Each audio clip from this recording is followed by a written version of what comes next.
అలాగే కాళ్ళకి చక్రాలు కట్టుకుని నేతలందరూ కూడా ప్రజల మధ్య తిరుగుతున్నటువంటి పరిస్థితి కనబడుతోంది. ఎక్కడా లేని ప్రజల మధ్య ఉండేటువంటి నేతలు ఈ 4 రోజుల్లో కనబడుతూ ఉంటారు.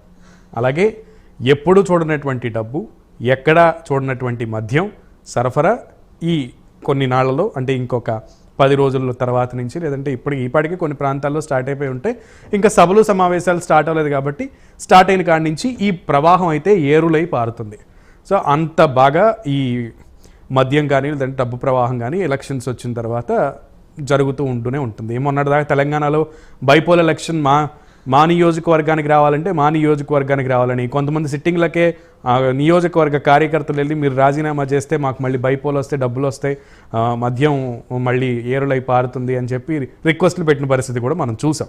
సో ఇవన్నీ గతం అయితే ఇప్పుడు మళ్ళీ అటువంటి పరిస్థితే వచ్చేసింది. అయితే ఈసారి ఇటు తెలంగాణలో లోక్సభ ఎన్నికలు, అటు ఆంధ్రప్రదేశ్లో అసెంబ్లీ కమ్ లోక్సభ ఎన్నికలు రెండు కూడా జరగబోతున్నాయి.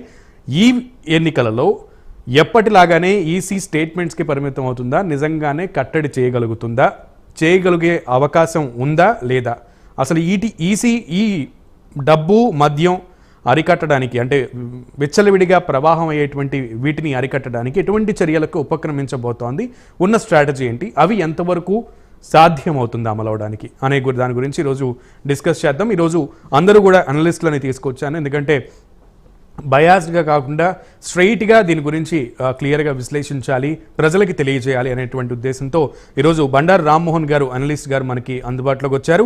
అలాగే కృష్ణాంజనేయులు గారు అనలిస్ట్ మనకి అందుబాటులోకి వచ్చారు. కిషోర్ తూపాటి గారు మనకి అనలిస్ట్ అందుబాటులోకి వచ్చారు. పాపారావు గారు మనకి అందుబాటులోకి వచ్చారు అనలిస్ట్. Welcome sir. రైట్, అందరికీ నమస్కారం. అయితే ముందుగా పాపారావు గారు మీ దగ్గరికి వస్తాను.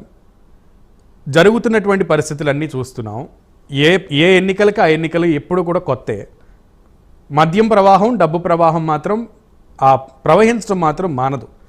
ఎటువంటి దారులు మాత్రం ఎప్పటికప్పుడు వస్తూనే ఉంటాయి, క్రియేట్ అవుతూనే ఉంటాయి.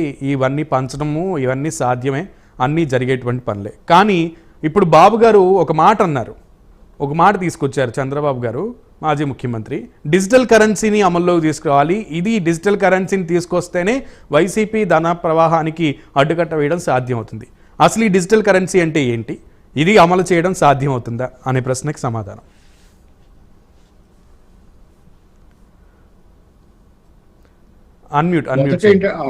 మొదటగా ఏంటంటే వైసీపీ దగ్గర చాలా డబ్బులు ఉన్నాయి కాబట్టి వాళ్ళు పంచుతారనేది ఇక్కడ బేస్ లైన్. అనౌన్స్ ఏంటంటే వైసీపీ దగ్గర చాలా డబ్బులు ఉన్నాయి కాబట్టి మేము చాలా పేద పార్టీ కాబట్టి వాళ్ళు పనిచేసి గెలుస్తారనేది బేస్ లైన్. అయితే ఆ బేస్ లైన్ ఎందుకు తప్పంటే మొన్న దొరికినటువంటి ఎలక్ట్రల్ బాండ్స్ లిస్టుల్లో ఏదైతే స్టేట్ బ్యాంక్ ఆఫ్ ఇండియా ఇచ్చిన లిస్టులో పార్టీల పరంగా చూస్తే 7వ స్థానంలో వైసీపీకి ఫండ్స్ వచ్చినాయి, 8వ స్థానంలో పెద్ద తేడా ఏమి లేదు. ఎక్కువే ఉంటాయి కాబట్టి 7-8 స్థానాలు ఎవరే తక్కువ కాదు వీళ్ళలో.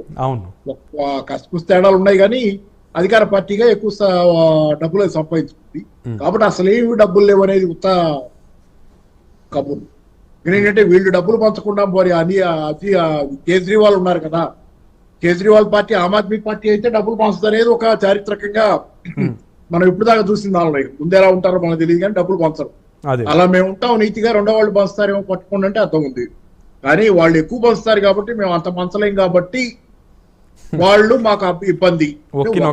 దీనిలో రెండోది కూడా ఉంది, ఏంటంటే ఆల్రెడీ సాకులు ఎత్తుకుతున్నారు చంద్రబాబు గారు. జనరల్ గా ఏంటంటే పోలింగ్ అయిపోయిన తర్వాత లేకపోతే ఇంకోటి సాకులు ఎత్తుకుతారు ఓడిపోబోయే వాళ్ళు.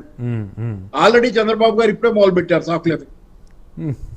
అక్కడ ఏంటంటే డిజిటల్ కరెన్సీ వస్తే ఏదో ఆగుద్ది అనేది. డిజిటల్ కరెన్సీ లేదా, డిజిటల్ ఎకానమీ లేదా. ఇప్పుడు డిజిటల్ కరెన్సీ ఉంది కదా, యూపీఐలు ఉన్నాయి, ఆన్లైన్ మొత్తం డిజిటలైజ్ అయింది. భారతదేశం ప్రపంచంలో అత్యంతగా ఎక్కువగా డిజిటలైజ్ అయిన కొద్ది దేశాల్లో భారతదేశం ఉంది ఎకానమీ.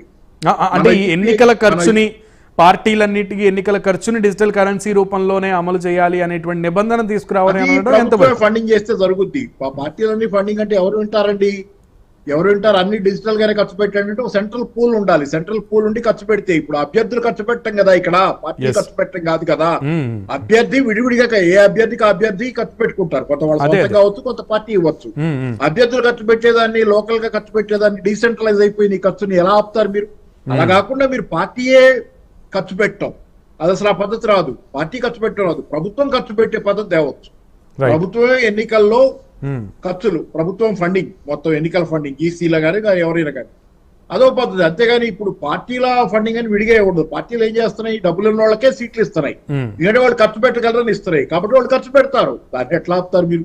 ఊరికే ఏంటంటే చంద్రబాబు గారు ఇప్పటి నుంచే కొంచెం భయం పట్టుకున్న పరిస్థితి దీనిలోనే కనపడుతుంది మీకు. లేకపోతే ఇన్ని మాటలు ఎందుకు దాని గురించి, ఇప్పుడే ఎందుకు?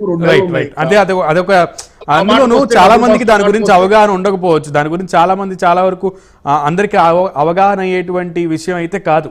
డిజిటల్ కరెన్సీ యూపీఐ గురించి స్టార్టింగ్ లో ఎంత అయితే కన్ఫ్యూజ్ అయ్యారో దీని గురించి కూడా అంతే కన్ఫ్యూజన్ అనేది ప్రజల్లో ఉంటుంది. కానీ ఇంత పెద్ద బిగ్గెస్ట్ స్టేట్మెంట్ ఎలక్షన్స్ ముందు తీసుకురావడం అనేది ఇప్పుడు టాపిక్.